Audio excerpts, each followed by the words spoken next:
Hello students, how are you? Very good.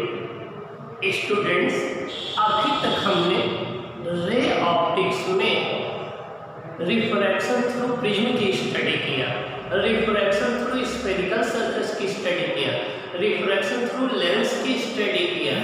अब हम optical instrument के विषय में डिस्कस करेंगे। मीन्स वो इंस्ट्रूमेंट जिनका यूज हम स्मॉल ऑब्जेक्ट को देखने के लिए करते हैं या दूर की ऑब्जेक्ट को देखने के लिए करते हैं, जिनमें हमारा माइक्रोस्कोप आता है और टेलीस्कोप आता है। तो अब हम ऑप्टिकल इंस्ट्रूमेंट के विषय में बात करेंगे, जिसमें क्या क्या इंक्लूड है, आइए हम डिस्कस करते हैं। ऑप्टिकल इंस्ट्रूमेंट में हमें क्या क्या डिस्कशन करना होगा, क्या स्टडी करना होगा, कितना स्टडी करना होगा, कैसे स्टडी करना होगा, आइए पहले इसके विषय में डिस्कस करते हैं। तो हमारे ऑप्टिकल इंस्ट्रूमेंट, जैसा नाम से ही क्लियर है कि वो इंस्ट्रूमेंट जो ऑप्टिक्स के प्रिंसिपल पर बेस्ड होते हैं, ऑप्टिक्स के सिद्धांतों पर बेस्ड होते हैं, उन्हें हम ऑप्टिकल इंस्ट्रूमेंट कहते हैं। इसमें कौन कौन इंक्लूड है? माइक्रोस्कोप और टेलीस्कोप। तो हमें दो चीज़ों के विषय में स्टडी करना होगा, एक माइक्रोस्कोप के विषय में और दूसरा टेलीस्कोप के विषय में।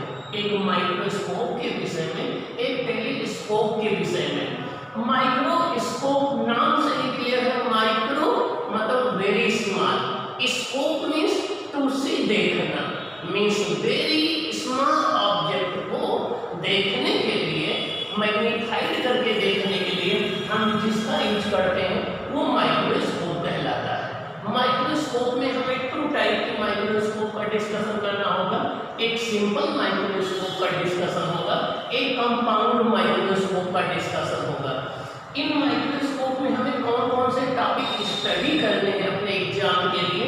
एक तो रे डायग्राम हमें आना चाहिए, दूसरा मैग्नीफिकेशन के फॉर्मूले का डेरिवेशन आना चाहिए, तीसरा इन पर बेस्ड न्यूमेरिकल आना चाहिए। ये तीन चीजें हमें डिस्कस करनी है सिंपल माइक्रोस्कोप और कंपाउंड माइक्रोस्कोप में। क्या क्या? नंबर 1 रे diagram, number 2 magnification, number 3 numerical. ये थ्री चीजें हमें क्लियर होनी चाहिए, थ्री टॉपिक हमें क्लियर होनी चाहिए। सिंपल माइक्रोस्कोप, कंपाउंड माइक्रोस्कोप दोनों में। अब टेलीस्कोप की बात करें तो किसी दूर की ऑब्जेक्ट को देखने के लिए हम जिस इंस्ट्रूमेंट का यूज करते हैं वो टेलीस्कोप कहलाती है। टेली मीन्स दूर, डिस्टेंट, स्कोप मीन्स विजन देखना, दूर की चीज को देखना। अब इसमें हमें दो डिस्कस करना है, एक रिफ्रैक्टिंग टाइप जिसमें हम लेंस का यूज करते हैं, एक रिफ्लेक्टिंग टाइप जिसमें हम मिरर का यूज करते हैं। अब इनमें हमें क्या क्या स्टडी करना है? रे डायग्राम स्टडी करना है, मैग्नीफिकेशन स्टडी करना है, एडवांटेज क्या है रिफ्लेक्टिंग का रिफ्रैक्टिंग के ऊपर, रिफ्लेक्टिंग टेलीस्कोप का रिफ्रैक्टिंग के ऊपर क्या एडवांटेज है, हमें इसकी स्टडी करना है। मीन्स हम रिफ्लेक्टिंग टेलीस्कोप को बेटर क्यों मानते हैं, इसका डिस्कशन करना है। इस पर बेस्ड जो न्यूमेरिकल हमारे एग्जाम में आते हैं उन न्यूमेरिकल पर हमें फोकस करना है। ओके, क्लियर हो गया हमें क्या क्या स्टडी करना है ऑप्टिकल इंस्ट्रूमेंट में, ये इतनी चीजें स्टडी करना है। आइए अब हम वन बाय वन डिस्कस करते हैं डिटेल में। फर्स्ट है सिंपल माइक्रोस्कोप। अब आप सोच रहे होंगे सिंपल माइक्रोस्कोप क्या होता है? जब कभी कभी आप वॉच की शॉप पर जाएंगे, घड़ी की दुकानों पर, तो जो वॉच मेकर होता है वो वॉच के टाइनी पार्ट्स को देखने के लिए एक लेंस का यूज करता है, जिसको हम मैग्नीफाइंग ग्लास बोलते हैं। वो क्या है? सिंपल माइक्रोस्कोप है। इसी तरीके से जब आप जो है ज्वेलर्स के यहाँ जाएंगे तो वेरी माइन्यूट पार्ट को देखने के लिए एक लेंस का यूज करता है, वो आपका सिंपल माइक्रोस्कोप होता है। हम लेबोरेटरी में स्मॉल लेटर्स को पढ़ने के लिए मैग्नीफाइंग लेंस का यूज करते हैं, वो क्या है? सिंपल माइक्रोस्कोप है। तो सिंपल माइक्रोस्कोप कुछ नहीं है, ये सिंपल एक कॉन्वेक्स लेंस होता है स्मॉल फोकल लेंथ का। तो simple microscope is a convex और converging lens of the small focal length. Simple microscope small focal length का एक कन्वर्जिंग लेंस या एक कॉन्वेक्स लेंस होता है। आइए देखें हम कैसे डिफाइन करेंगे। It is a converging lens of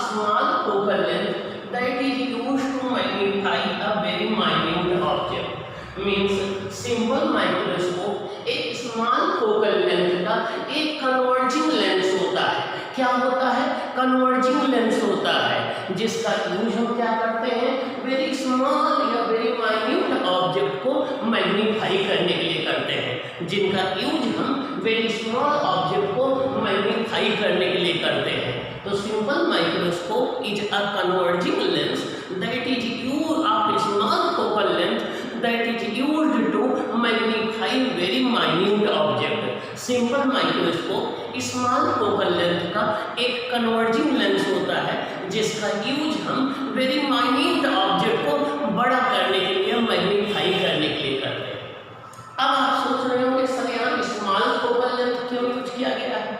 अभी आगे हम डिस्कस करेंगे कि सिंपल माइक्रोस्कोप का मैग्नीफिकेशन फोकल लेंथ के इनवर्सली प्रोपोर्शनल में है।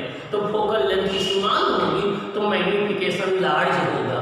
ओके, आइए अब हम प्रिंसिपल की बात करते हैं। अब क्वेश्चन ये अराइज होता है कि चलो ये तो डिफिनेशन हो गई, आखिर किस प्रिंसिपल पर वर्क करती है? इसका प्रिंसिपल क्या है सिंपल माइक्रोस्कोप का?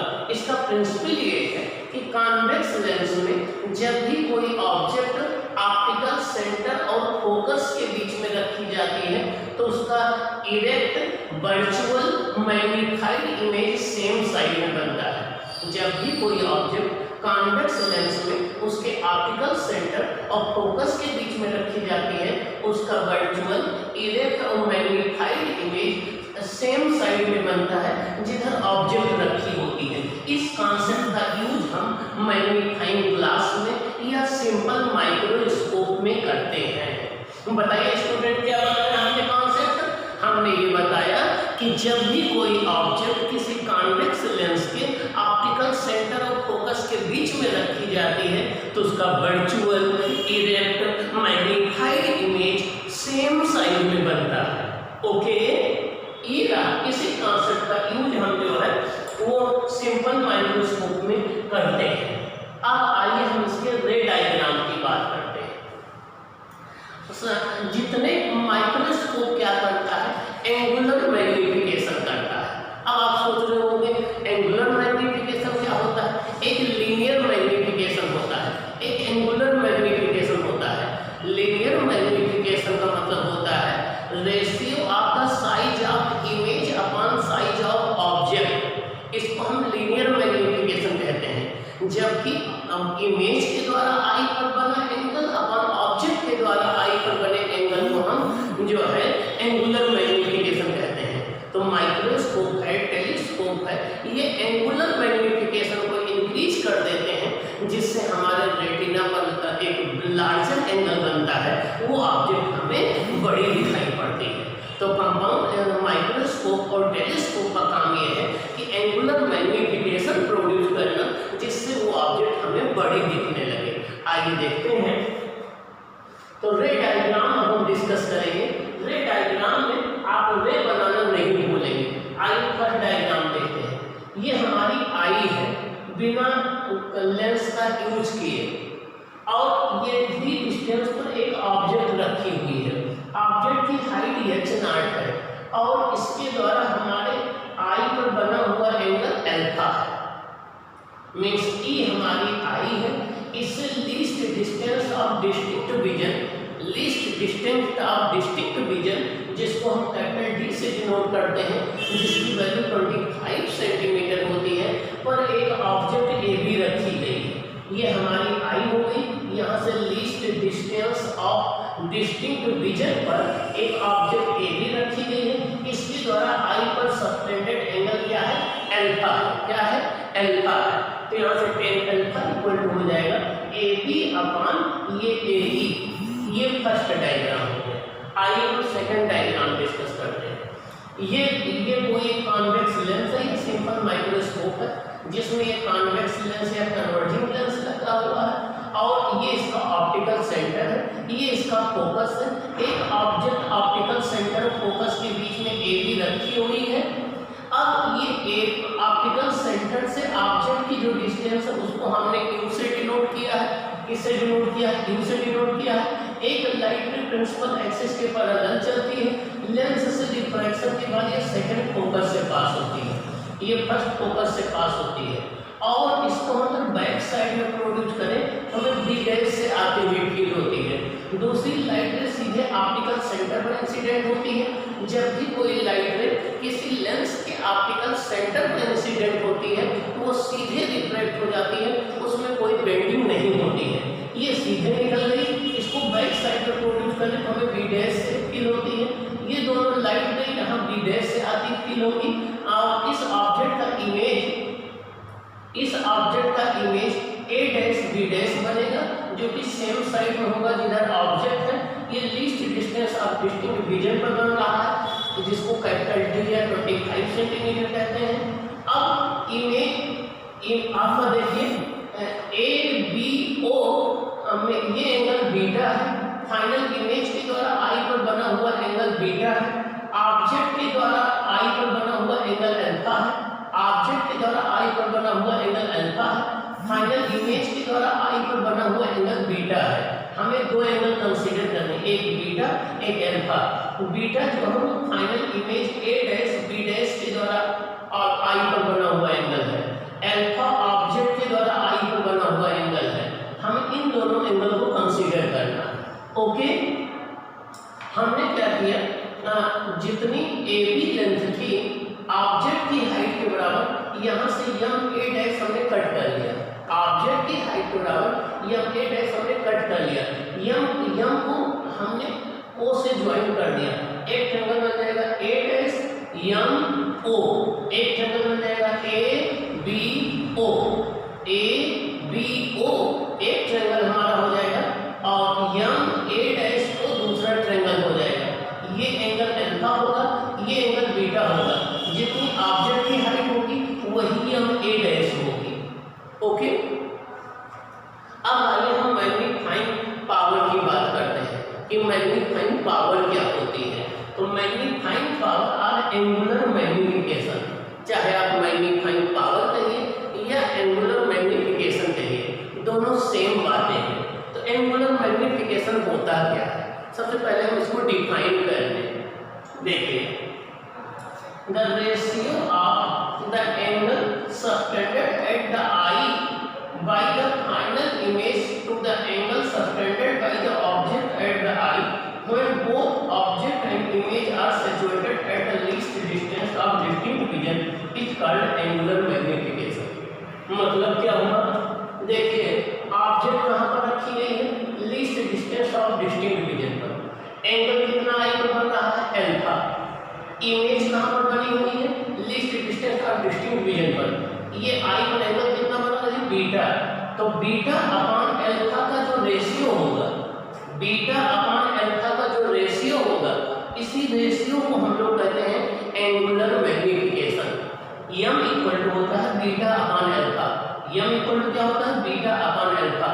बीटा क्या है, angle subtended at the eye by the final image. Alpha क्या है, angle subtended by the object at the eye. लेकिन ध्यान रखना है कि यहाँ पर इमेज और ऑब्जेक्ट दोनों least distance of distinct vision पर है, मीन्स 25 सेंटीमीटर पर है। कहाँ पर है, 25 सेंटीमीटर पर है। तो जब ऑब्जेक्ट और इमेज दोनों कैपिटल डी डिस्टेंस पर रखे हो तो उनके द्वारा बने हुए आई पर एंगल का रेशियो एंगुलर मैग्निफिकेशन कहलाता है।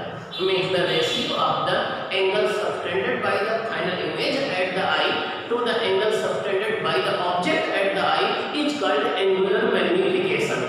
फाइनल इमेज के द्वारा आई पर बना हुआ एंगल अपॉन ऑब्जेक्ट के द्वारा आई पर बने हुए एंगल को हम एंगुलर मैग्निफिकेशन बोलते हैं। ओके, आइए अब इसका एक्सप्रेशन डिराइव करते हैं।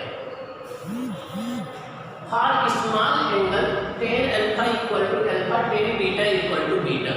अगर हमारे अल्फा और बीटा एंगल स्मॉल है, क्या है, स्मॉल है। अगर अल्फा एंगल और बीटा एंगल को हम रेडियन में मेजर करें और ये स्मॉल है तो उस केस में tan अल्फा को हम अल्फा राइट कर सकते हैं, tan बीटा को बीटा राइट कर सकते हैं। ओके, आइए अब हम सबसे पहले ट्रायंगल कंसीडर करते हैं। Triangle A B O, triangle ए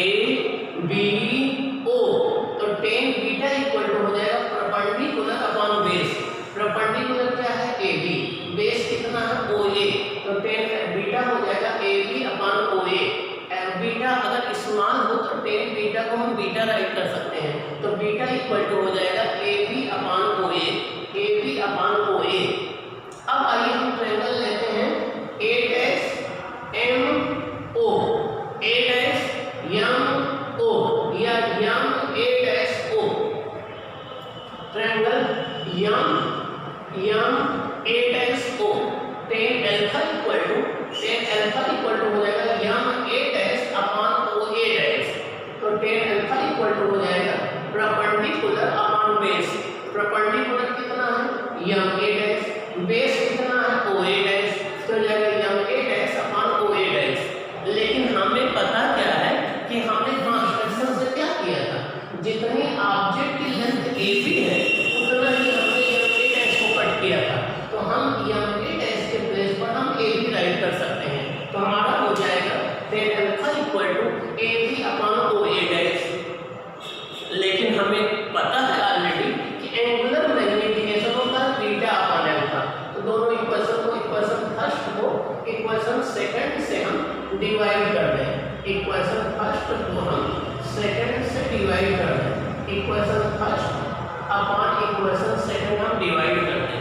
अब हमारा आ जाएगा beta upon alpha equal to, हमारा बीटा कितना है ए बी अपान ओ ए, और अल्फा कितना है हमारा ए B upon O A dash, तो ये हो जाएगा O A dash upon A B cancel हो जाएगा, बीटा अपान अल्फा आ जाएगा O A dash upon O ए। अब आइए देखें ओ ए डैश क्या है, ओ ए डैश है डिस्टेंस ऑफ द इमेज, क्या है डिस्टेंस ऑफ द इमेज, क्या है डिस्टेंस ऑफ द इमेज, इससे डिनोट करते हैं v से। ओ ए क्या है डिस्टेंस ऑफ द ऑब्जेक्ट, तो यम इक्वल टू हो जाएगा beta upon alpha equal to B upon U, M equal to beta upon alpha equal to B upon U. अब हमें बी अपान यू की वैल्यू कैलकुलेट करना है। हमें पता है कि लेंस इक्वेशन होता है 1 upon B minus 1 upon you equal to 1 upon u, तो बी से मल्टीप्लाई कर दें बोथ साइड में, क्योंकि हमें बी अपान यू चाहिए, तो B upon B minus B upon you equal to B upon U हो जाएगा, ये 1 आ जाएगा, 1 minus B upon you equal to B upon U हो जाएगा, minus B upon you equal to B upon U minus 1 हो जाएगा, B upon equal to 1 minus B upon U हो जाएगा, तो बी अपान यू आ जाएगा 1 माइनस बी अपान यू।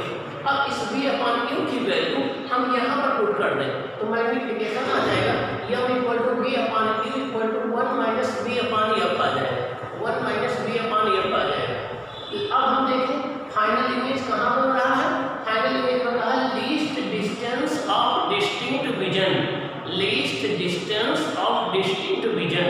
अब आप सोच रहे होंगे कि ये क्या होता है, हमारे आई के पास का वो नियरेस्ट पॉइंट जहाँ पर रखी हुई ऑब्जेक्ट को हम क्लियरली देख सकते हैं, उसे least distance of distinct vision कहते हैं, इसे कैपिटल डी से डिनोट करते हैं, इसकी वैल्यू 25 सेंटीमीटर होती है। तो v इक्वल टू कितना है माइनस डी, इधर को निगेटिव लेते हैं इधर पॉजिटिव लेते हैं, तो v equal to minus d, तो v equal to minus d. अब ये वैल्यू यहाँ पुट कर दीजिए, तो m equal to 1 minus minus d upon m, तो यम इक्वल टू आ जाएगा 1 plus d upon m, m equal to आ जाएगा 1 प्लस डी अपान यम। ये सिंपल माइक्रोस्कोप के मैग्नीफिकेशन का फॉर्मूला है, ये सिंपल माइक्रोस्कोप के मैग्नीफिकेशन का फॉर्मूला है, this is formula for the magnification of simple microscope. आइए देखें यहाँ पर डी तो फिक्स है 25 सेंटीमीटर, इसको तो यम किससे डिसाइड होगा, यम से डिसाइड होगा। यह क्या है फोकल लेंथ है, किसकी कॉन्वेक्स लेंस की। अब यहाँ से आप देखें यह की इनवर्सली प्रोपोर्शनल है मैग्नीफिकेशन, अगर यह स्मॉल होगा तो मैग्नीफिकेशन लार्ज होगा, यह लार्ज होगा तो मैग्नीफिकेशन स्मॉल होगा, इसीलिए हम स्मॉल फोकल लेंथ का कॉन्वेक्स लेंस लेते हैं जिससे मैग्नीफिकेशन ज़्यादा। ओके, आइए देखें अगर हम फोकल लेंथ को डिक्रीज कर देंगे तो मैग्नीफिकेशन इंक्रीज हो जाएगा, लेकिन हम एक मिनिमम वैल्यू से ज़्यादा फोकल लेंथ को नहीं डिक्रीज कर सकते हैं, क्योंकि फिर उतना थिक लेंस में और डिफेक्ट आ जाते हैं। So convex lens of small focal length is taken.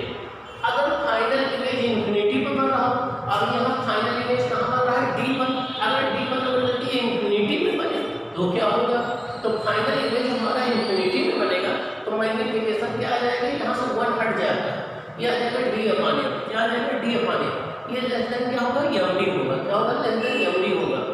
इसका मतलब कि जब least distance of distinct region पर बन रहा है फाइनल इमेज, तो मैग्नीफिकेशन 1 ज़्यादा होता है। जब वो फाइनल इमेज इंफिनिटी बनता है तो मैग्नीफिकेशन 1 कम होता है, लेकिन डिफरेंस केवल 1 का है। और जब फाइनल इमेज इंफिनिटी पर बनता है तो हमारी आई रिलैक्स फील करती है, तो हम इसको ज़्यादा प्रेफर करते हैं। क्या इसको ज़्यादा प्रेफर करते हैं? आइए देखें कि हम मैक्सिमम मैग्नीफिकेशन कितना हमें मिलेगा सिंपल माइक्रोस्कोप से। सिंपल माइक्रोस्कोप से मैक्सिमम मैग्नीफिकेशन 9 मिलता है। इसका मतलब हो गया कि इमेज का साइज ऑब्जेक्ट का 9 टाइम्स हो जाता है।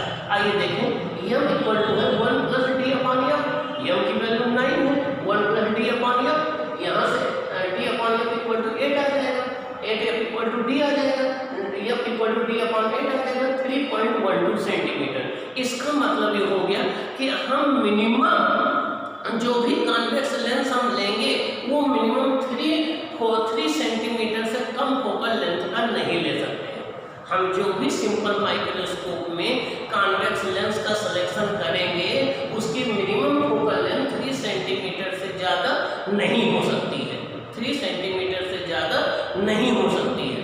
क्योंकि अगर इससे कम फोकल लेंथ का लेंगे तो लेंस में कई डिफेक्ट आ जाते हैं, जिसको आगे हम बताएंगे। स्फेरिकल एब्रेशन, क्रोमेटिक एब्रेशन, उन डिफेक्ट की वजह से हम 9 से ज़्यादा मैग्नीफिकेशन सिंपल माइक्रोस्कोप से नहीं ऑब्टेन कर सकते। एक और प्रॉब्लम है, एक सिंगल लेंस से बना हुआ जो इमेज होता है उसमें कई डिफेक्ट्स होते हैं, जिनको हम क्रोमेटिक एब्रेशन कहते हैं, अर्थात वो कलर्ड होते हैं, स्फेरिकल मैग्नीफिकेशन होता है, ब्लर्ड इमेज बनता है। इसलिए सिंपल माइक्रोस्कोप से बने हुए इमेज की क्वालिटी बहुत अच्छी नहीं होती है। इसके लिए हम कॉम्बिनेशन ऑफ लेंस का यूज करते हैं, जिसको हम कंपाउंड माइक्रोस्कोप